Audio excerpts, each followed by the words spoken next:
Well, Chinese President Xi Jinping appears to have brushed off concerns from Prime Minister Anthony Albanese over the live-fire drills conducted by the Chinese military off our coast, which forced a number of airlines to abandon that airspace at the last minute. Mr Albanese says the lack of communication was the issue, but the president has hit back, saying that the move was not a breach of international law. China engages in exercises in international waters just like Australia does. And for more, let's bring in Professor James Lawrenson, who is the Director of Australia-China Relations Institute at the University of Technology, Sydney. Morning again to you, James. Great to see you. Is that a surprising response from the Chinese president, or exactly what we could have expected? Yeah, we would have expected him to brush off that incident. And look, we did a bit of brushing off of our own. We were expecting the Chinese to raise their Australia's treatment of Chinese companies in Australia. Anthony Albanese brushed off those Chinese concerns too. Yeah, OK, so going each way.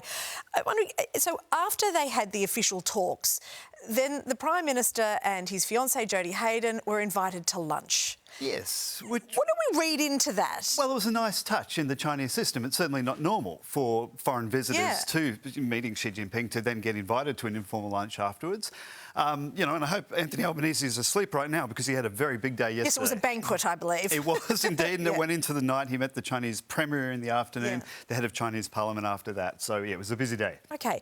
How tenuous is our relationship with China? Because if we go back a few years, it was in tatters after Scott Morrison called for an inquiry into the outbreak of COVID. So how quickly could it all fall apart again? Yeah, look, I'm pretty optimistic. I mean, let's face it, the last 3 years haven't been smooth sailing. There's been a number of incidents between our two militaries, for example.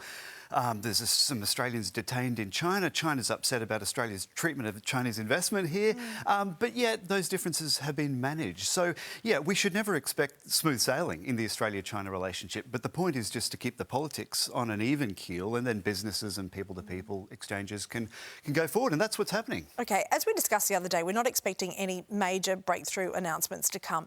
But we're in the tail end of Anthony Albanese's visit. What does success look like? Well, I think it looks exactly like what we've seen so far. I mean, we've got through all the tough meetings. We've got leaders committing to more trade between the two countries. That's a good thing. It's particularly good for Australia because don't forget, we sell $100 billion more stuff to China than we buy from China. So this is a very good relationship for the Australian economy. James Lawrenson, thank you again for your insights. We really appreciate it.